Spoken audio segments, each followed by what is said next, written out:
There's a moment of impact, a betrayal, a failure, a public humiliation. In that instant, when the blow lands and the world goes silent, everyone stops watching the event. They start watching you. And what you show them in the next 10 seconds will determine the rest of your story.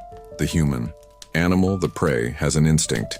It is to show the wound, to recoil in pain, to seek sympathy, to explain, to justify. This instinct is a death sentence. In the jungle of human power dynamics, the scent of blood does not attract saviors.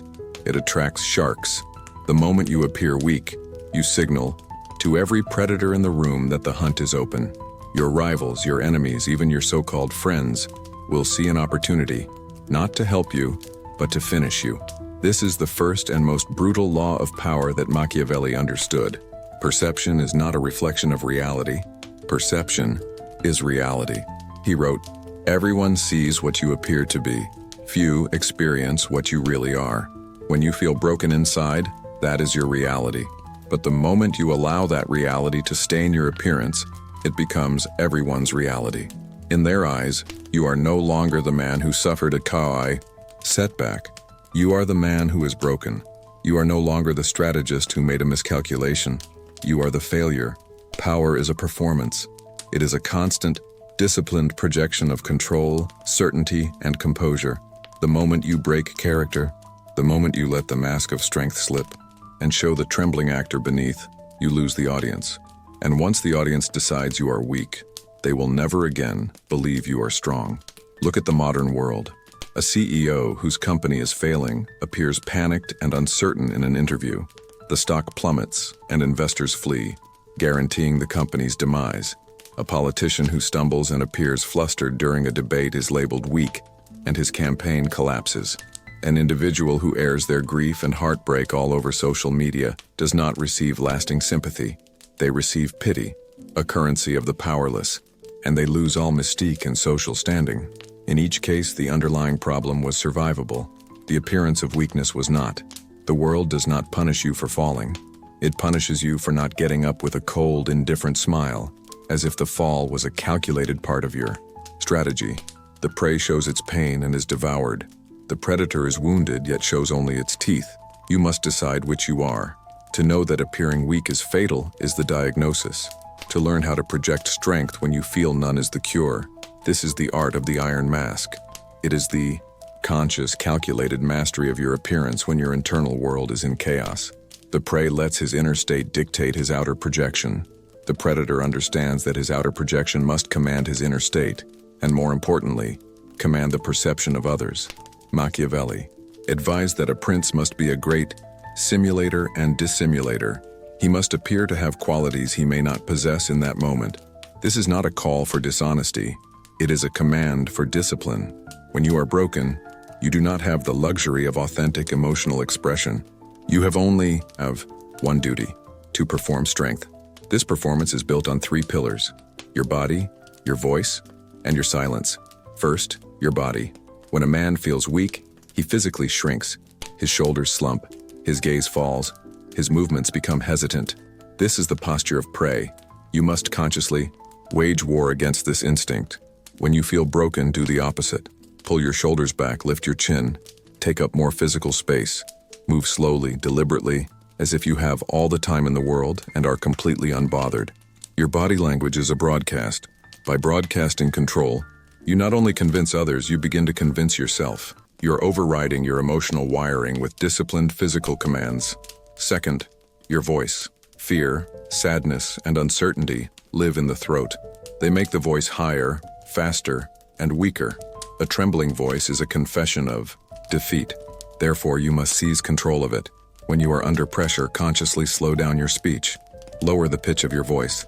Speak in measured, declarative sentences. Do not ramble. Do not justify. A deep, calm, and deliberate voice is the sound of authority.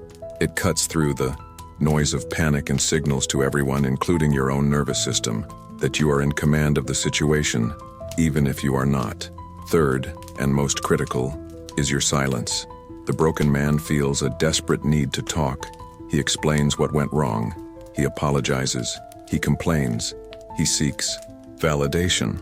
Every word he speaks is a plea for help and a confirmation of his weakness. The predator's greatest weapon in a moment of crisis is silence. When you have failed, when you have been betrayed, say nothing, or say very little. Your refusal to engage in the drama, to explain yourself, starves the vultures. They feed on your reaction. When you give them none, they are left confused and unnerved. Your silence is not an admission of guilt. It is a projection of power so immense that it suggests the event was either insignificant to you or that you are already 10 steps ahead, planning your counter-move. It forces others to fill the void with their own imagination, and they will almost always imagine you to be more powerful and in control than you really are. The consistent performance of strength, especially in the face of adversity, does more than just get you through a crisis. It builds a legend. This is the endgame of the Iron Mask, forging a reputation for being unbreakable. A man can have his wealth stripped, his allies desert him, and his plans crumble. But if his reputation for resilience remains intact, he is never truly defeated. He can always rebuild. The man who appears weak once can recover. The man who has a reputation for weakness is permanently exiled from the world of power. Your reputation becomes your armor. Machiavelli understood that what people believe about you is more important than what is true about you. When you consistently refuse to appear weak, you are not just managing an image. You are forging a weapon. People will begin to say, "Nothing shakes him. He is calm in any storm. He is dangerous because he cannot be rattled." This reputation precedes you into every negotiation, every conflict, and every opportunity. It changes the way people approach you.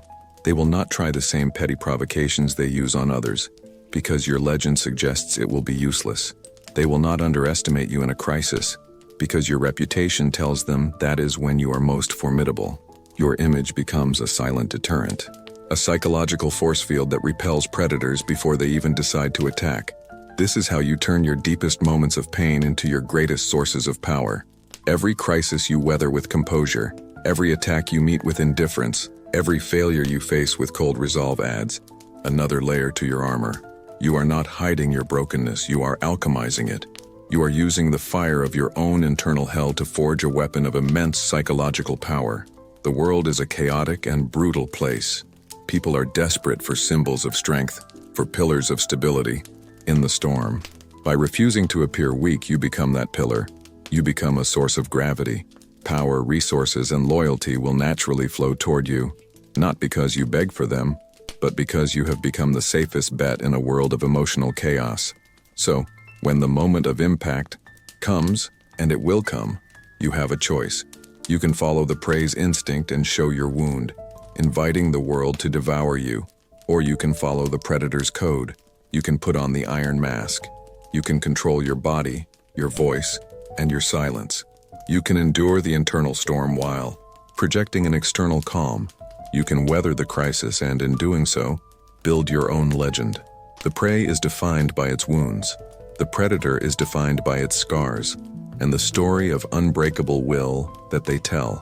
Never appear weak, not because you have no weakness, but because your performance of strength is the only thing that will guarantee your survival and ultimately your dominance.